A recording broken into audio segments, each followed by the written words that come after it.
On se retrouve pour cette troisième mi-temps. On aurait aimé fêter cette première double présentation, Seb, par autre chose qu'une défaite. On aurait aimé. En demi-finale de Coupe d'Europe. Bon, 3-2. Le but à l'extérieur ne vaut plus aussi cher que la saison précédente. Pour le coup, c'est un moins bon résultat. Pour le coup, c'est dommage.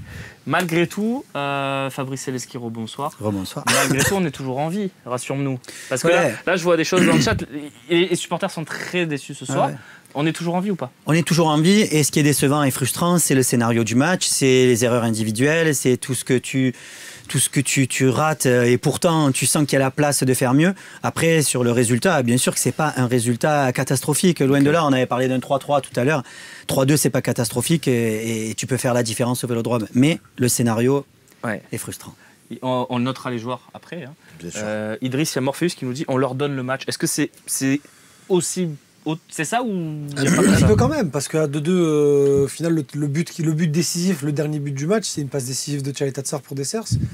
Donc on a envie de dire oui, mais... Ouais, et puis oui, je suis d'accord. En vrai, oui, on leur donne le match, parce que vraiment, la plupart des grosses occasions qu'ils ont eues viennent d'erreurs individuelles. Il y a eu des gros manques, il y a eu un manque d'agressivité criant sur l'ensemble du match. Donc franchement, on n'a pas été à la hauteur ce soir. Donc oui, c'est un résultat serré, mais... c'est pas la catastrophe, mais on fait pas vraiment un bon match. On verra si on sauve des joueurs tout à l'heure dans les notes. On est toujours avec Sébastien Portal aussi. Ouais, Sébastien, c'est un supporter qui a hâte d'être à jeudi prochain ou qui a envie d'aller se coucher et de vite oublier? Non, j'ai hâte d'être à jeudi prochain et je rajouterai à ce qu'il dit avec le manque d'agressivité, beaucoup d'erreurs techniques, des petites passes ratées, je sais pas, il y en a une bonne vingtaine, et des dangereuses dans nos 20 mètres, 25 mètres. On s'est mis en difficulté tout seul et... ça a fini avec cette passe de Kaletaka en retrait foiré.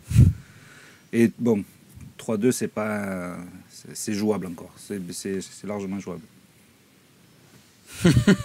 Non, moi, je suis encore sur l'expectative des remplacements. J'arrive pas à comprendre. On en parlait avec Fabrice hors antenne. J'arrive pas à comprendre ces changements à la 84e, 83e. J'arrive pas à comprendre. Soit tu fais la décision de laisser, tu fais confiance au 11 que tu as mis avec les quelques changements que tu as fait et ça se... Why not? Tu as confiance dans tes joueurs. Mais si tu comptes faire rentrer Lirola et Milik, fais-les rentrer au moins à la 80e, qu'il reste un quart d'heure avec les arrêts de jeu, qu'ils aient un peu du temps de jeu de s'exprimer. Surtout et c'est pas la première fois. Milik est un joueur qui a besoin de rythme. C'est pas un joueur que tu peux faire rentrer de suite. Il est dessus, il a besoin de rythme, il a besoin de ballon. À la 89 ou 90e, là il rentre à la 83e. Je comprends pas. Je m'en fous de pas l'avoir vu. C'est pas grave, il n'y a pas que Milik, c'est pas l'Olympique de Milik, c'est l'Olympique de Marseille. Donc qui joue pas, moi je m'en fous.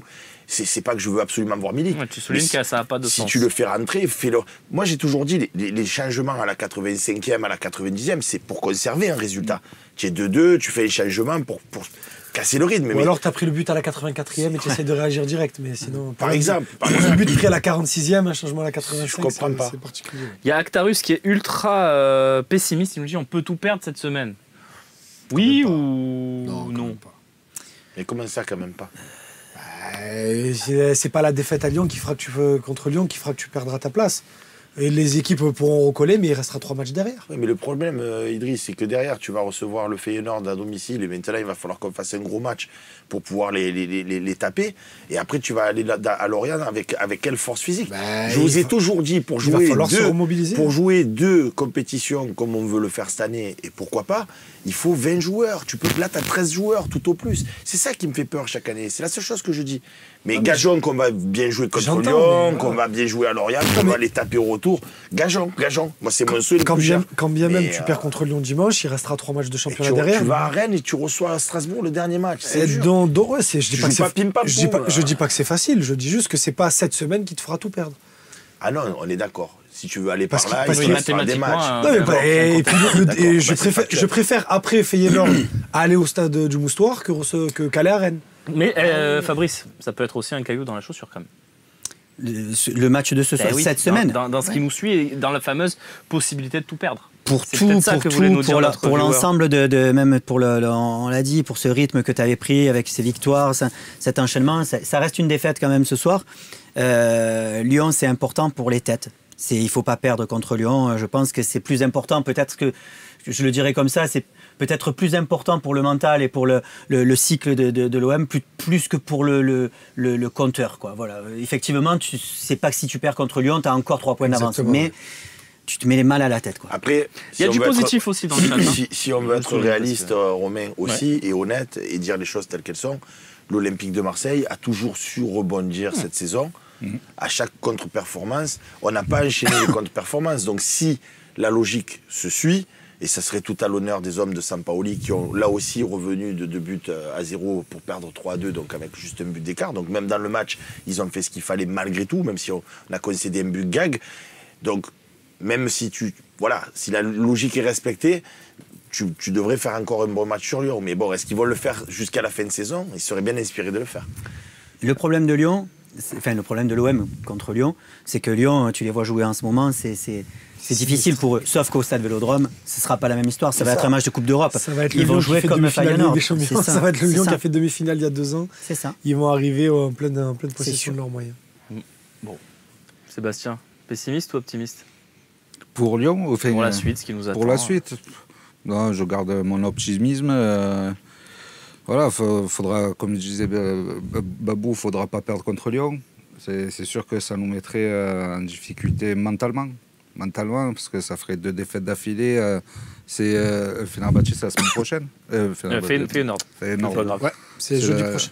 C'est jeudi prochain. Voilà, il faudrait arriver en ayant fait un bon résultat contre Lyon et en ayant la tête à l'endroit. Parce que sinon, ça nous faudrait un peu trop gamberger. Moi, là, où je suis inquiet, c'est pour notre défense centrale quand même. Parce que on le verra dans les notes. Je pense que tous les deux, ils ont été plutôt, Kaleta Tsar et Saliba, plutôt mauvais. Mais les profs, non? Ouais. Je pense que les notes vont pas être terribles. Les notes vont pas être terribles. Mais en plus, sortir, ça fait mal toujours. Kaleta Tsar, ce soir, il est sorti, tout le monde lui a tapé dans la main, tout le monde lui a dit c'est pas grave, mais dimanche, là, il est titulaire. On n'a pas 36 défenseurs centraux, on n'a plus Balerdi, on n'a plus Alvaro. Il peut rejouer sur la formule qui a fini le match aussi. Ouais, je suis inquiet quand même pour la défense centrale. Je pense pas. Kaleta Tsar, il est titulaire dimanche et je pense que là, toute la nuit, il va regarder le plafond. Les gars, numéro 6, il a toujours fait des performances quand même, sauf un match où il s'était troué, mais sinon, c'est toujours très correct. Tu peux mettre aussi Bouba Saliba, tu mets Rongier numéro 6, Gay, voilà. Possible, mais j'y crois pas trop. Parce qu'il te reste que 2 défenseurs centraux dans l'équipe et que du coup tu vas pas. Après, par contre, s'il te refait une cagade comme ça contre Lyon, là voilà, on finit, c'est terminé. Mais vous êtes paradoxal quand même parce que quand je vous entends lors des 3e mi-temps, Paul Lopez il fait une bourde à Saint-Etienne et donc Max dit quand on fait une bourde comme ça il vaut mieux quand même aller sur le banc parce qu'il faut se remettre le cerveau à l'endroit. Kaleta Tsar il fait une passe nulle part, c'est pas mon cas, et derrière là il doit être encore titulaire si vous voulez. C'est pas mon cas. Moi justement, moi je suis là, moi je suis 2 mesures. Parce que moi je suis pas d'accord avec Max. Moi justement quand il y a une erreur, je suis pour le maintien de confiance pour enchaîner et pour pas justement rester sur cette erreur. Quand tu tombes de cheval, il faut remonter. Et il a pas fait avec Paul Lopez. La preuve, j'étais d'accord avec toi, mais je pensais pas qu'il le ferait. Et plusieurs fois, moi j'ai dit que c'était pas bien pour un gardien de suite le culpabiliser de ses erreurs et de le mettre sur le banc. Non, mais je suis pas d'accord avec ce procédé-là. Quand je disais je suis inquiet aussi, il reste quelques matchs, on veut pas tout perdre. On est d'accord, c'est le sprint final, il reste un mois. Kaleta Tsar, c'était un homme fort en ce moment. C'est un joueur, j'ai peur de le perdre pour la fin de. Ces derniers matchs, il était peut-être même meilleur que Saliba Douche. Je me permets, les amis, si vous voulez participer dans quelques minutes aux notes, vous allez sur le Phocéen, il y a une petite dépêche, un article où vous pouvez noter les Olympiens après ce match. Vous y allez, c'est très simple, vous vous laissez guider. Vous donnez votre note et ainsi, nous pourrons avoir votre note et puis on en débattra tous ensemble, on les montrera, on les baissera. Romain, il y aura du débat parce qu'il y a beaucoup de critiques sur les joueurs. Il y a énormément de questions, donc on ne peut pas ne pas lancer le débat. Tu parles de Landa Dieng, c'est ça? Non. Sur la passe en retrait de Kaleta Tsar, certaines disent Paul Lopez, il joue beaucoup plus haut, donc il aurait eu le temps de prendre le ballon. D'autres disent, vous êtes des footix, vous ne comprenez rien au foot. Fabrice, quel est ton regard sur ça? Est-ce qu'avec un Paul Lopez qui joue un peu plus haut que Mandanda, il aurait eu le temps d'aller la chercher? Est-ce qu'il aurait pu sortir plus vite ou est-ce qu'il faut arrêter?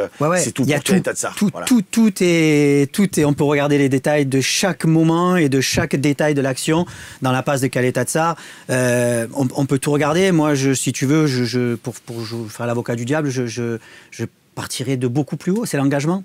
Tu fais le centre, tu donnes au milieu défensif. En général, ça part plutôt côté.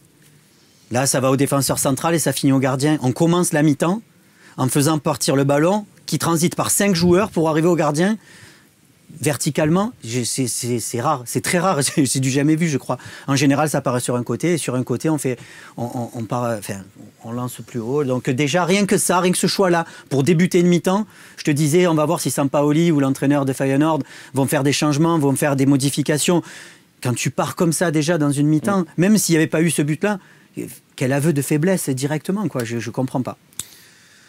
Après, on peut m'expliquer ce qu'on veut sur l'habitude de placement de Paul Lopez. Tchaïta Tsar, la passe, l'information, il l'a prise, c'est juste qu'il la foire complètement. C'est pas comme s'il avait l'habitude que Paul Lopez soit là et qu'il fasse une passe aveugle et que du coup Mandanda soit pas là, tout ça. Quand même sur non, mais il y a un débat. Donc, il l'a fait molle. Pour le coup, il se retourne, il voit que Mandanda est loin, il essaye de le servir, il rate complètement sa passe et il s'attend pas à voir que Dessers arrive aussi vite. Donc non, pour moi, il n'y a pas de débat. Tchaïta Tsar est 100% fautif sur cette erreur. Voilà qui est dit. Ouais, moi je suis 100% d'accord, c'est tout pour Douge. Douge, tu dis toi? Ouais, Douge. Il y a aussi un débat, on en reparlera dans les notes, mais il y a beaucoup de gens qui veulent parler de Bamba Dieng ce soir.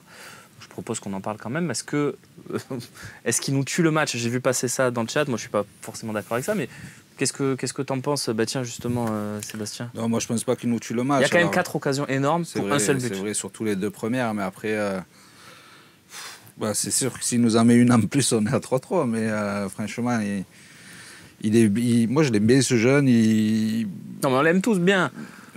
Tu l'aimes bien, dans l'absolu, Bamba Dieng. Tu l'aimes bien, on l'aime bien, mais après, est-ce qu'il nous carre pas un peu quand même ce soir? Ou pas, parce qu'il met un but magnifique. Il se les procure ces occasions à part lui. Ouais. Tu peux pas. À un moment donné, il va falloir arrêter toute la vie de donner ce genre d'argumentation. Parce que moi, un attaquant qui se procure 78 occasions par match, mais qui en met une parce que ce sont des marques, tu peux pas dire il se procure des occasions. Le but du football, c'est à un moment donné de marquer des buts. Je suis d'accord avec toi. C'est pas de se procurer des occasions. Quand tu fais de la boxe, ton raisonnement il tient. C'est-à-dire que tu as un mec qui te met des coups, il fait jamais de KO. Mais tu gagnes au point. Là, il n'y a pas de tu gagnes au point. Si tu marques pas des buts, tu marques pas des buts. Je suis d'accord avec toi, mais le truc, c'est que on a combien d'occasions dans ce match? 5? Il en a 4 à son nom. Et les 4, c'est pas des caviars donnés dans la surface. C'est lui par ses courses et par ses appels. Donc moi, je suis d'accord. Hein. Il a un taux de réussite plutôt faible. Mais malheureusement, avec l'affrontement qu'on avait en face et les espaces qui nous étaient mis à disposition, c'était le meilleur joueur à mettre ce soir. Oui, le meilleur joueur à mettre ce soir. Et je ne suis pas du tout d'accord avec le fait qu'il nous carre le match. Voilà. Juste ce qu'on a pris. Moi, j'ai pas dit qu'il carrait le match. Non, je sais pour répondre au chat, c'est pas ce que je dis. Non, c'est parce que je l'ai vu aussi pendant le match. J'ai pas voulu les relever parce que on était pendant le match. Mais les 2 premières actions qu'il a en début de match, il est lancé à pleine vitesse sur son mauvais pied. La première, je suis désolé, un bon attaquant, il se la met sur le bon pied. Il se la pousse tout seul, je suis d'accord avec toi, mais la frappe, au final, il est sur son mauvais pied. Non, mais moi, sur Bamba Dieng, les amis, on en parlait hors antenne. Il y a des tirs comme il a fait à Monaco, où il prend la transversale, il prend la barre. Même là, pendant la rencontre, il fait un contrôle incroyable. Il fait de suite une reprise du pied gauche. C'est en deuxième mi-temps, elle est belle. J'ai rien à reprocher. Ça, c'est une action de foot. Mais quand tu arrives deux fois tout seul face au cage et que tu n'as pas, comme il a dit Fabrice, la lucidité de faire un piqué il y a encore à progresser. Et moi, de me dire, il se procure des occasions, c'est super. Bien sûr. Mais ça suffit pas. Mais pour moi, en tout cas, ça suffit pas. Mais bien sûr que ça suffit pas. Mais moi, ce que je veux te dire dans tout ça, c'est que pour moi, le problème, c'est qu'on se retrouve à avoir Bamba Dieng titulaire en demi-finale de Coupe d'Europe au match aller. Pour moi, c'est ça le problème. Le problème, c'est que tu es un joueur de ce niveau-là, comme homme idoine dans cette situation-là. Là, il est là le problème. Mais par contre, une fois qu'il est là, qu'est-ce que tu veux lui reprocher à lui? Il fait de son mieux et son mieux, c'est ça. Je vous rappelle en début de match qu'il y a quelqu'un sur le chat, je me souviens plus son pseudo et je m'en excuse profondément, qui disait, c'est vrai qu'à la revoyure, et on ne va pas encore relancer des débats qui sont inutiles, mais tu te serais imaginé, Romain, une demi-finale de Coupe d'Europe de l'Olympique de Marseille avec un Arkadiusz Milik qui est parmi le top X de ce que vous voulez d'attaquant et qui est sur le blanc et qui rentre à la 84e. C'est toujours des trucs que je ne m'explique pas. Under ne rentre même pas. Under, il rentre pas. Pour dire qu'il y a du Après, monde, tu peux le préserver pour Lyon, Under, si tu veux, mais bon. T'as du monde. Tu vois, c'est pas tu dis c'est l'homme idoine et tout, c'est parce que c'est un choix. Tu pouvais aussi jouer avec d'autres joueurs. C'était pas un mauvais choix parce qu'il y a les occasions. Les appels que fait Bamba et qu'il lui fait procurer ces occasions-là, Milik ne peut pas les faire. C'est pas forcément un Milik. Non, mais je prends l'entrée d'Harit par exemple. Je prends l'exemple poste pour poste parce qu'au final c'est Milik qui rentre à la place de Bamba Dieng. Après Milik il est capable de se procurer d'autres occasions. Mais dans cette configuration-là où tu attaques depuis ton camp, notamment en première mi-temps, et pour le coup moi j'étais d'accord avec toi, on le disait pendant le direct, dans la dernière demi-heure où on campe dans la partie adverse, là on aurait aimé voir Milik. Parce que là on aurait aimé avoir le jeu de surface de Milik. Ouais, c'est ce qui se dit Sauf que dans la première partie du match, dans la première heure du match, Bamba Dieng c'était l'homme parfait pour cette rencontre. Et en plus, on en a parlé brièvement pendant la mi-temps, moi j'ai vraiment beaucoup aimé le match de Bakambu. Il est primordial sur les 2 buts par ses appels fuyants. Et voilà, de par sa sortie, et finalement, le but très tôt fait qu'on n'a pas vraiment vu ce que voulait faire Sampa avec ce changement de renforcer milieu de terrain parce qu'on s'est de suite mis. Feyenoord s'est mis en position défensive parce qu'ils avaient mis le 3e. Mais je reste vraiment sur ma fin de cette attaque à 2 qui nous a permis de semer la zizanie assez facilement dans la défense adverse. Je te vois acquiescer. Ouais. Moi, j'aime bien contourner le problème pour pas avoir tranché, mais je me mets à la place de Sampaoli. Moi, je sais que quand je débriefe, sans faire de polémique ou quoi que ce soit, Bamba Dieng ne nous a pas tué le match. Je pense pas ça. Mais en tout cas, si je suis Sampaoli, lundi, quand je débriefe, même demain, quand je débriefe le match avec Bamba Dieng, je pense que entre lui et moi, je lui dirais, tu sais, je t'ai mis là pour tes qualités. Tes qualités, c'est la vitesse. Tu as réussi à faire le plan de jeu, c'est ce qu'on avait prévu. Tu as encore du travail. Tu n'as pas réussi un grand match parce que, je suis d'accord avec toi, c'est le seul qui peut se procurer ces occasions, mais c'est ce qu'on lui demande parce que c'est ses qualités. À Payet, on lui demande de faire des passes décisives. À lui, on lui demande de prendre la profondeur et de se présenter face au gardien. Entre mon joueur et moi, je lui dirais, je sais que voilà, ton match, il n'est pas hyper abouti. Tu t'es créé des occasions, c'est bien. Tu as encore beaucoup de boulot. J'attends plus de toi quand même. J'attends un peu plus. Bien sûr, mais je suis d'accord avec toi. Moi, je dis pas qu'il fait un match parfait et que, non. Et que je suis content de son match. On va en parler dans les notes. Pour moi, même s'il a marqué, c'est maximum 5,5. Mais voilà, c'est juste que par rapport à ce qu'on a en magasin et par rapport à ce qu'on avait à proposer ce soir, c'était l'homme. C'était le choix qui avait été fait. Mais que d'erreurs techniques ce soir, les amis. C'est ça qui nous tue le match. Que de balles perdues.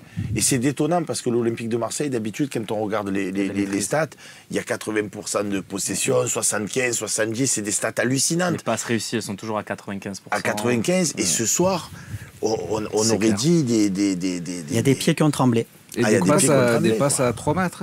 Oui, ça c'est...